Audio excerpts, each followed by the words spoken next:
The issue of fertiliser really didn't come into this. It wasn't that the land was infertile.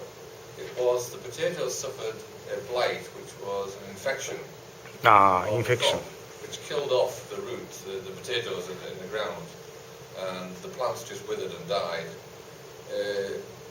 About 20 years, potato blight was quite well known throughout Europe. It occurred periodically, and it didn't just occur in Ireland, it occurred in England, it occurred in other European countries around the same time. It seemed to hit Ireland worse, but the impacts were worse because of the monoculture. Because potatoes were the only things that people were growing. They couldn't turn to an alternative crop, and it wasn't that the land was infertile. It was simply the blight, this infestation on the plant, is there. About 20 years after that, they discovered how to cure it, and so it was never a problem again. But they just had to spray the plants with an insecticide that got rid of it.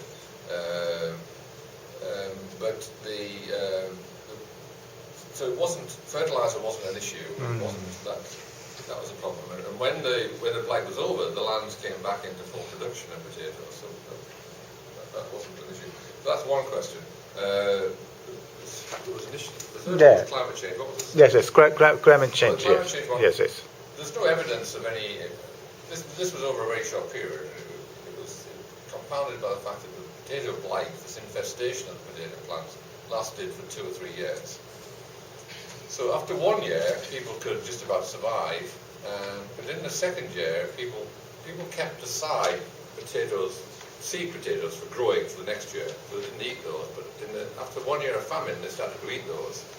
And then there was a second year of famine, and then by the time the blight was over, there were no seed potatoes to grow, so people starved for the third year. So there were 3 or 4 years of starvation, which was a problem. And how does it look like in any other country, like England or other European countries? In other countries, but again, I don't think it was a climate. They do say, the literature says that these were 2 particularly bad wet years, which may have led to a prolonged effect of this infestation. So there may have been a local weather effect, but you wouldn't call it climate change because it was only over a couple of years, and we often have wet summers and dry summers. So it wasn't that there was a big shift in the climate at that particular time. So I'm not sure that was a reason. And also, the impacts of the famine were at a very local scale, and clearly climate change would have been at a much broader scale.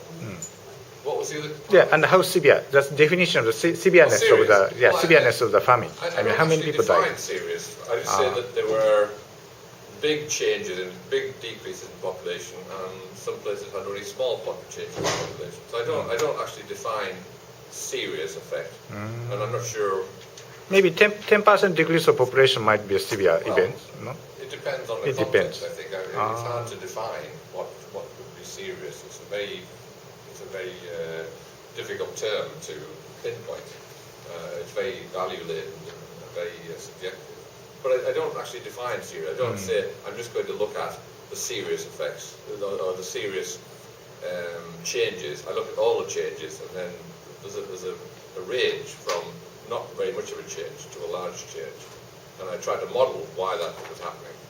So it's not a discrete model. It's not saying I'm just looking at these areas had a serious problem, these didn't.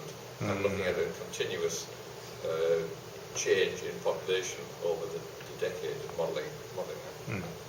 Thank you very much. Thank you.